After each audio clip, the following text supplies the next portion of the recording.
Thank you for joining Wars of the Roses. And this is Light from the Encyclopedia of Freemasonry by Albert G. Mackey. Light. Light is an important word in the Masonic system. It conveys a far more recondite meaning than it is believed to possess by the generality of readers. It is in fact the first of all the symbols presented to the neophyte, and continues to be presented to him in various modifications throughout all his future progress in his Masonic career.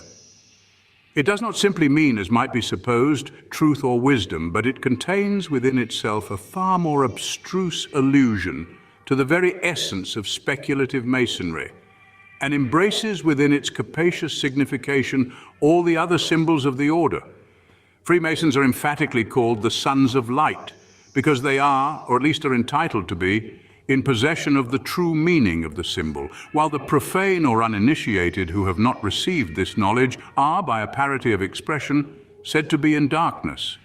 The connection of material light with this emblematic and mental illumination was prominently exhibited in all the ancient systems of religion and esoteric mysteries. Among the Egyptians, the hare was the hieroglyphic of eyes that are open because that animal was supposed to have his eyes always open. The priests afterward adopted the hare as the symbol of the moral illumination revealed to the neophytes in the contemplation of the divine truth. And hence, according to Champollion, it was also the symbol of Osiris, their principal divinity and the chief object of their mystic rites, thus showing the intimate connection that they maintained in their symbolic language between the process of initiation and the contemplation of divinity. On this subject, a remarkable coincidence has been pointed out by Monsieur Portal. In the Hebrew language, there the word for hare is arnabet, which seems to be compounded of our light, and nabat, to see, so that the word which among the Egyptians was used to designate an initiation, among the Hebrews meant to see the light.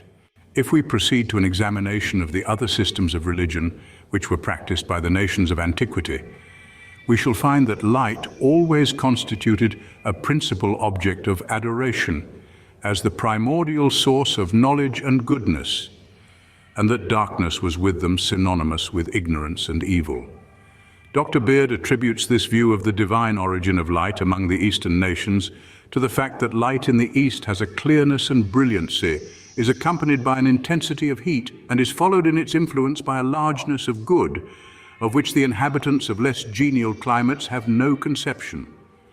Light easily and naturally became, in consequence, with Orientals, a representative of the highest human good.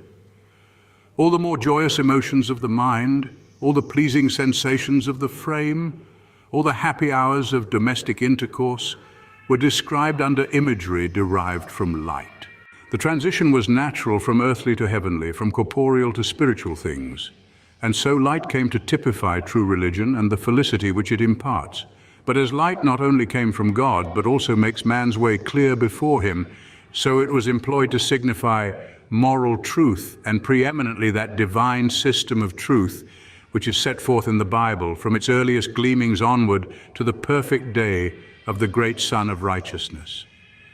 As light was thus adored as the source of goodness, darkness, which is the negation of light, was abhorred as the cause of evil. And hence arose that doctrine which prevailed among the ancients, that there were two antagonistic principles continually contending for the government of the world. Light, says Duncan, is a source of positive happiness. Without it, man could barely exist. And since all religious opinion is based on the ideas of pleasure and pain, and the corresponding sensations of hope and fear, it is not to be wondered if the heathen reverenced light. Darkness, on the contrary, by replunging nature, as it were, into a state of nothingness, and depriving man of the pleasurable emotions conveyed through the organ of sight, was ever held in abhorrence as a source of misery and fear. The two opposite conditions in which man thus found himself placed, occasioned by the enjoyment or the banishment of light, induced him to imagine the existence of two antagonistic principles in nature, to whose dominion he was alternately subjected. Such was the dogma of Zoroaster, the great Persian philosopher, who under the names of Ormuzd and Ahriman symbolized these two principles of light and darkness. Such was also the doctrine, though somewhat modified, of Manes, the founder of the sect of Manichees, who describes God the Father as ruling over the kingdom of light and contending with the powers of darkness. Pythagoras also maintained this doctrine of two antagonistic principles. He called the one unity, light, the right hand, equality, stability, and a straight line. The other he named binary, darkness, the left hand, inequality, instability, and a curved line. The colors he attributed white to the good principle and black to the evil one. The Jewish Kabbalists believed that before the creation of the world, all space was filled with the infinite intellectual light, which afterward withdrew itself to an equal distance from a central point in space, and afterward by its emanation produced future worlds. The first emanation of this surrounding light into the abyss of darkness produced what they called the Adam Kadmon, the first man, or the first production of the divine energy. In the Bhagavad Gita, one of the religious books of the Brahmins, it is said, "Light and darkness are esteemed the world's eternal ways. He who walketh in the former path returneth not, that is, he goeth immediately to bliss, whilst he who walketh in the latter cometh back again upon the earth."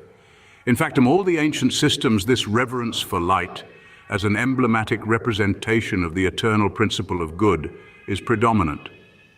In the mysteries, the candidate passed, during his initiation, through scenes of utter darkness, and at length terminated his trials by an admission to the splendidly illuminated Secellum, where he was said to have attained pure and perfect light, and where he received the necessary instructions which were to invest him with that knowledge of the divine truth which had been the object of all his labors. Thank you for watching, and please don't forget to share, like, subscribe, and comment, and if you can, please consider donating to Wars of the Roses. Links to PayPal and Patreon are in the description. Thank you so very much.